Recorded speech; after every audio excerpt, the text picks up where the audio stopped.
हरे कृष्णा। हम भगवत गीता के चौथे अध्याय, जिसका नाम है दिव्य ज्ञान, के श्लोक संख्या 19 का आज अध्ययन करेंगे। पिछले श्लोक में भगवान ने अर्जुन से कहा था कि जो मनुष्य कर्म में अकर्म और अकर्म में कर्म देखता है, वह सभी मनुष्यों में बुद्धिमान है और सभी प्रकार के कर्मों को करते हुए भी वह सदा कर्म फल से मुक्त रहता है। और श्रील प्रभुपाद ने हमें बताया कि ऐसी स्थिति को वही व्यक्ति प्राप्त करता है जो कृष्ण भावनामृत में प्रशिक्षित हो। कृष्ण भावनामृत में प्रशिक्षित होने के लिए हमें या तो किसी कृष्ण भक्त के आदेश अनुसार अपना कर्म करना होगा या तो सीधे कृष्ण से आज्ञा लेना होगा, जैसा कि अर्जुन भगवान से प्रत्यक्ष आज्ञा ले रहे थे। अब हम में से कोई भी अर्जुन जैसा न तो भक्त है और न ही समर्पण है, तो हमारे लिए तो गुरु परंपरा से आज्ञा लेकर ही कर्म करना श्रेष्ठ है।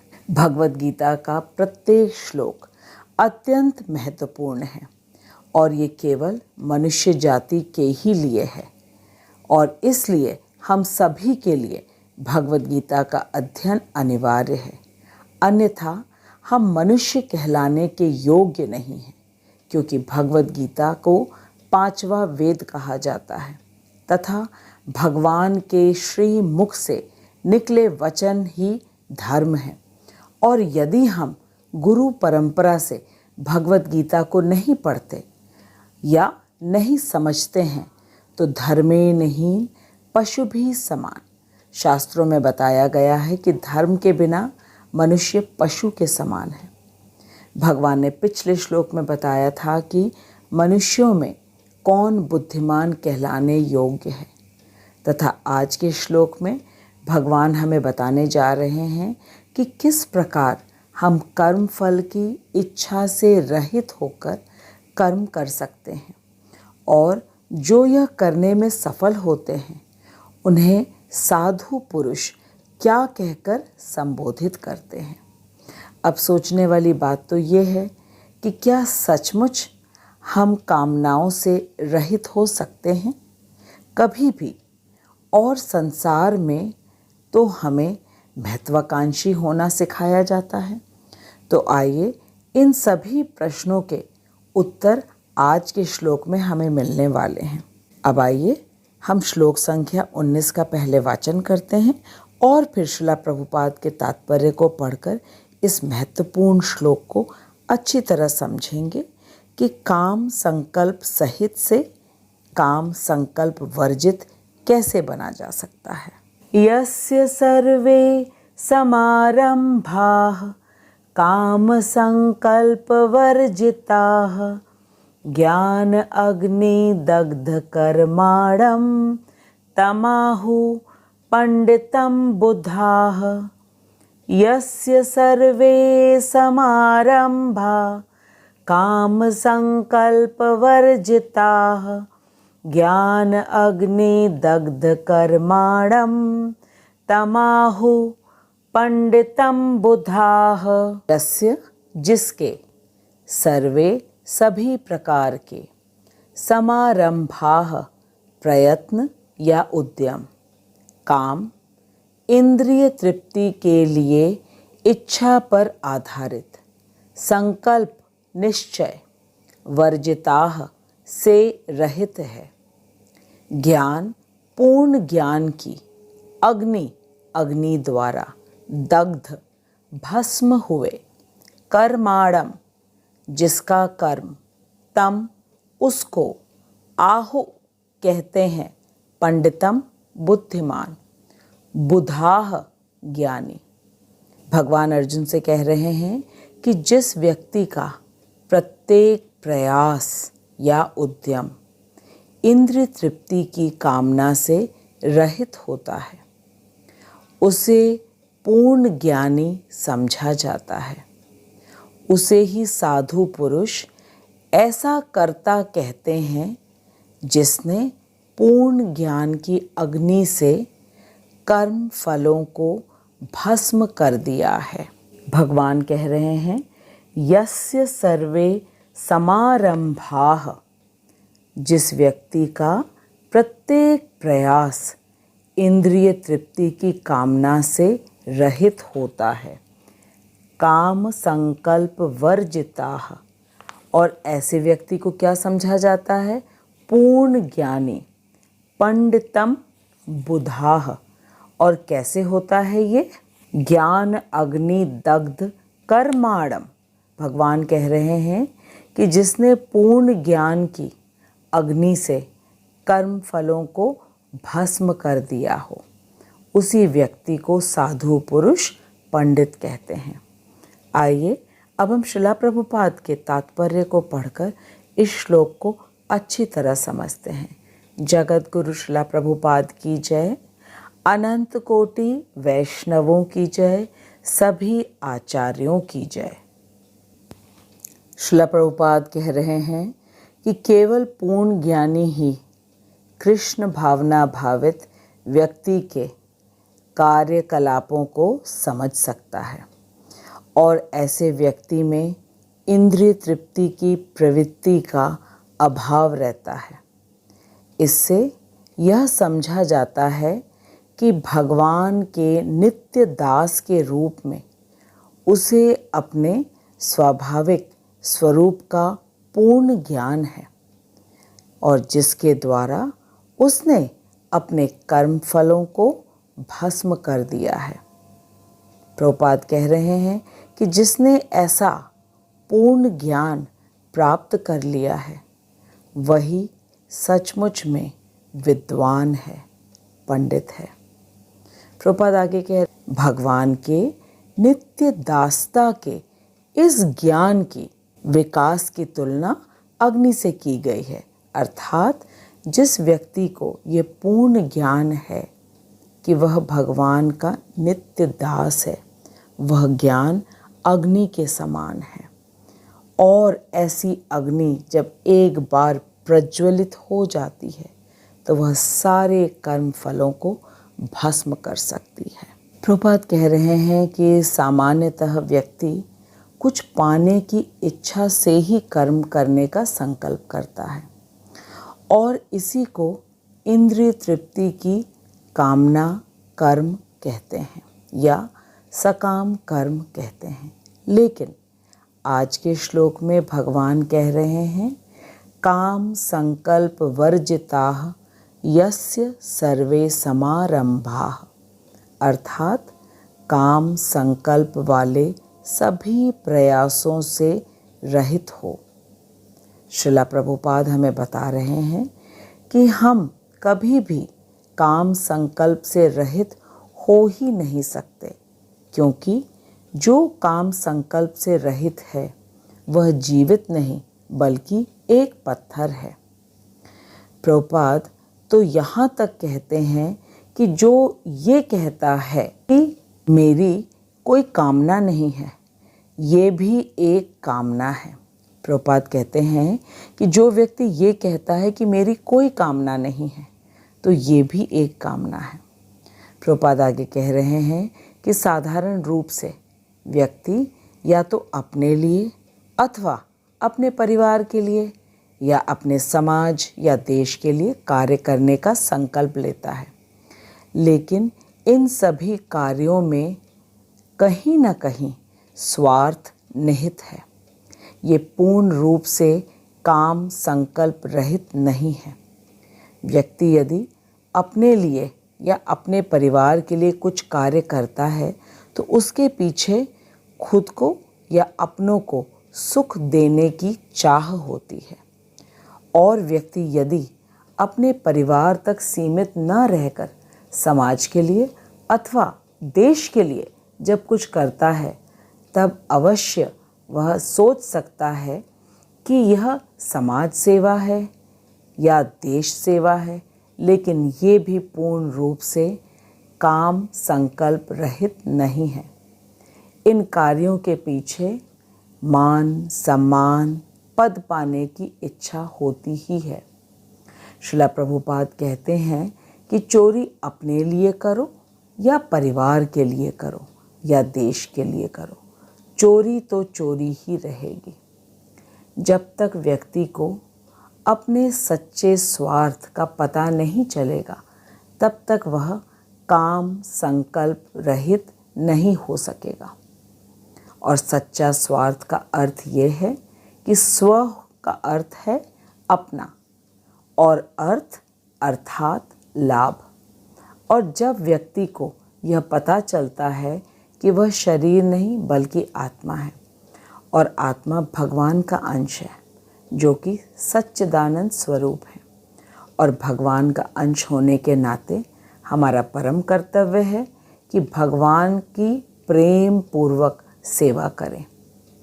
प्रेम पूर्वक सेवा इसलिए अनिवार्य है क्योंकि यदि हमें भी कोई कुछ देता है बिना प्रेम के तो उसे तो हम भी स्वीकार नहीं करते, तो भला भगवान बिना प्रेम के कोई सेवा क्यों स्वीकार करेंगे। श्रील प्रभुपाद कह रहे हैं कि व्यक्ति जो कुछ अपने लिए करता है या परिवार के लिए या समाज या देश के लिए भी करता है, वह सभी भौतिक क्रियाएं हैं और इसमें आसक्ति निश्चित रूप से हो जाती है, क्योंकि व्यक्ति कर्म फल को अवश्य देखता है तथा अपने परिवार, समाज और देश के प्रति कुछ अच्छा करने का सूक्ष्म अहंकार भी आ जाता है कि मैं अपने परिवार को सुख से रख रहा हूँ या देश या समाज के प्रति कुछ अच्छा कर रहा हूँ। और ये आसक्ति ही बंधन का कारण है जो कि अशुभ है, क्योंकि भगवान ने दूसरे अध्याय के श्लोक संख्या 47 में कहा है, कर्मण्येवाधिकारस्ते मा फलेषु कदाचन मा कर्म फल हेतुर्भू मा ते संगोस्तु अकर्मणि।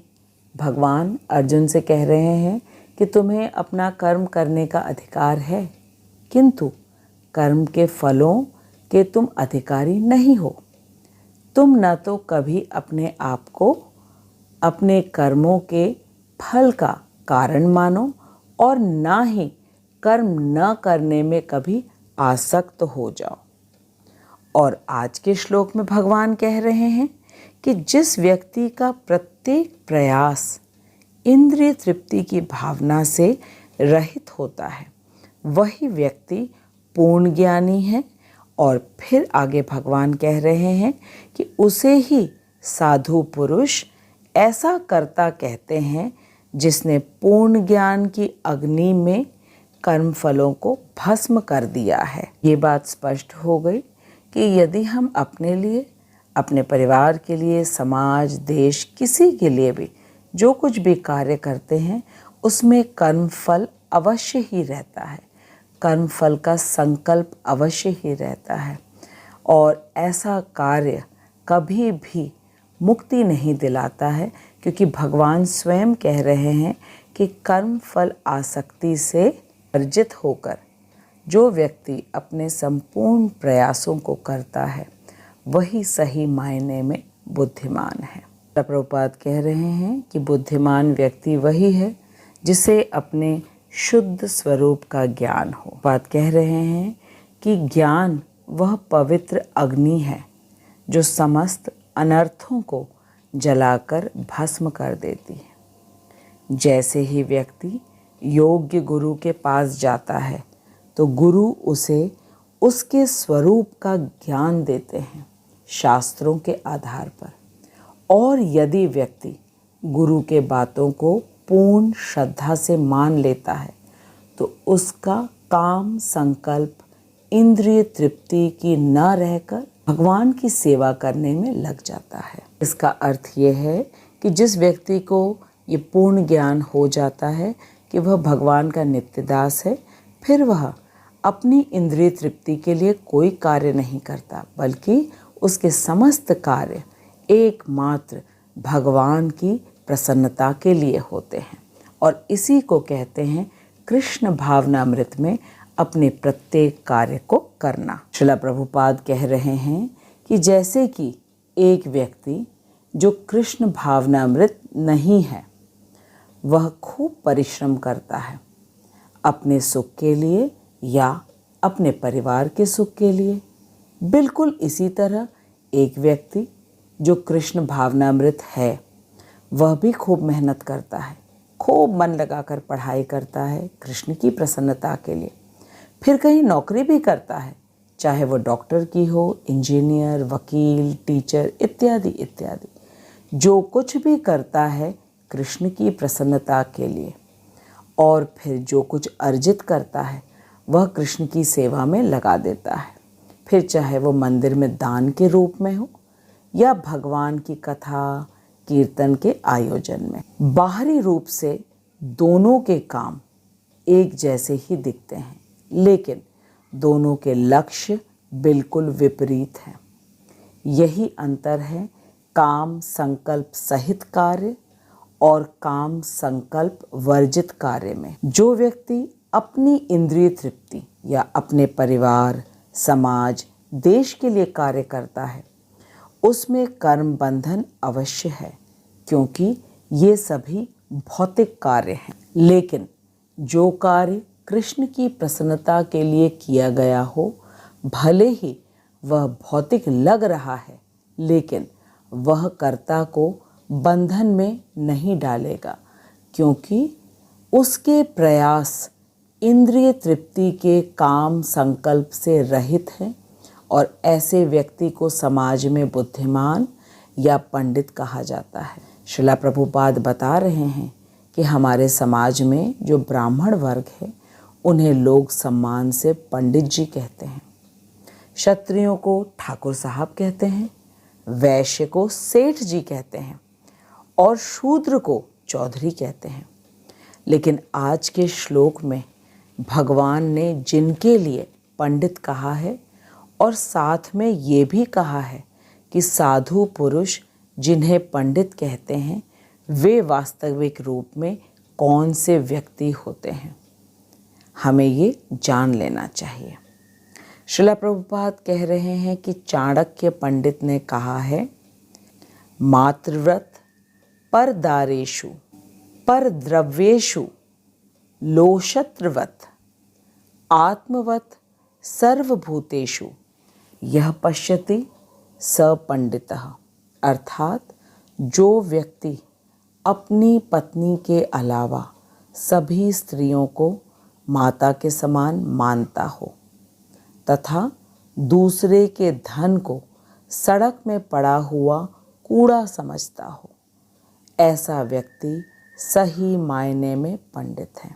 श्रील प्रभुपाद कह रहे हैं कि भगवद गीता के 5वें अध्याय के श्लोक संख्या 18 में भी पंडित की परिभाषा दी गई है।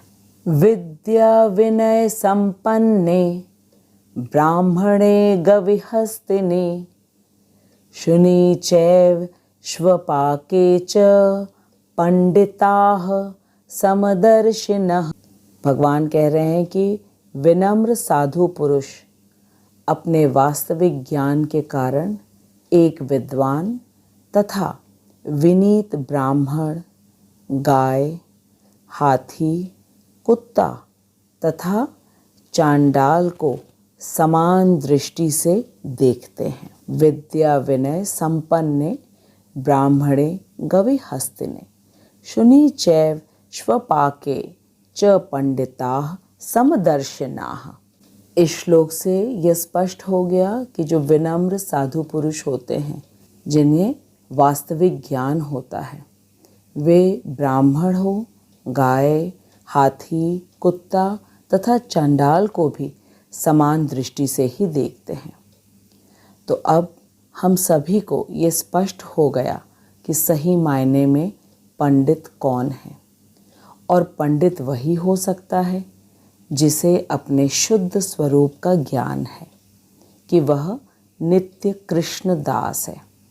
और यह ज्ञान या तो भगवान के शुद्ध भक्त के सानिध्य में रहकर व्यक्ति प्राप्त करता है, या तो प्रत्यक्ष भगवान से प्राप्त कर सकता है, जैसा कि अर्जुन ने भगवान से ज्ञान प्राप्त किया, क्योंकि वह भगवान का परम सखा एवं भक्त था। अर्जुन ने स्वप्न में भी श्री कृष्ण के अलावा किसी का चिंतन नहीं किया। ऐसा समर्पण और प्रेम था अर्जुन का कृष्ण के प्रति। मैं आशा करती हूँ कि आज का श्लोक बिल्कुल स्पष्ट हो गया है, जिसमें भगवान हमसे अर्जुन के माध्यम से कह रहे हैं कि जो व्यक्ति अपने प्रत्येक प्रयास को अपनी इंद्रिय तृप्ति की कामना को त्याग कर एकमात्र कृष्ण की प्रसन्नता के लिए करता है, वही पंडित है और बुद्धिमान। साधु पुरुष ऐसा कहते हैं। हो सकता है कि हम में से किसी न किसी के मन में ये प्रश्न ज़रूर आया कि केवल कृष्ण की प्रसन्नता के लिए हमेशा सारे कार्य करेंगे तो इससे परिवार, समाज, देश का कैसे भला होगा। तो इसका स्पष्ट उत्तर पूरे भगवद गीता में है कि भगवान अर्जुन से उसके स्वधर्म को करने के लिए कह रहे हैं, जो कि युद्ध करना है। लेकिन बस ये कह रहे हैं अर्जुन से कि तुम मेरी प्रसन्नता के लिए युद्ध करो। और जब अर्जुन ने भगवान के आदेश अनुसार युद्ध किया तो उसे पाप भी नहीं लगा और वह विजयी भी हुआ। इसी को कहते हैं सच्ची बुद्धिमानी। और जो यह जानता है कि कृष्ण तुष्ट तो जगत भी तुष्ट, क्योंकि कृष्ण पूरे जगत के परम कारण हैं। और सही मायने में पंडित वही होता है जो यह जानता है कि वह शरीर नहीं बल्कि आत्मा है तथा कृष्ण परमात्मा रूप में प्रत्येक व्यक्ति के हृदय में वास करते हैं।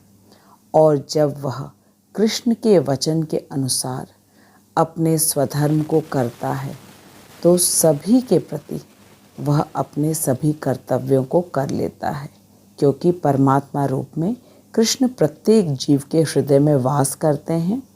और जैसे कि पेड़ के जड़ में जल डालने से पूरा पेड़ हरा भरा हो जाता है, और जो व्यक्ति ये जानता है कि उसे अपनी इंद्रिय तृप्ति नहीं बल्कि कृष्ण की प्रसन्नता के लिए सभी कार्य को करना है, तो वह सचमुच में पूर्ण ज्ञानी है और ऐसा व्यक्ति सुदुर्लभ है। आज का श्लोक अत्यंत ही महत्वपूर्ण है, जिसमें भगवान हमसे कह रहे हैं कि इंद्रिय तृप्ति की कामना से रहित होकर के अपने प्रत्येक प्रयास को करो, और ऐसा करने वाला पूर्ण ज्ञानी होता है।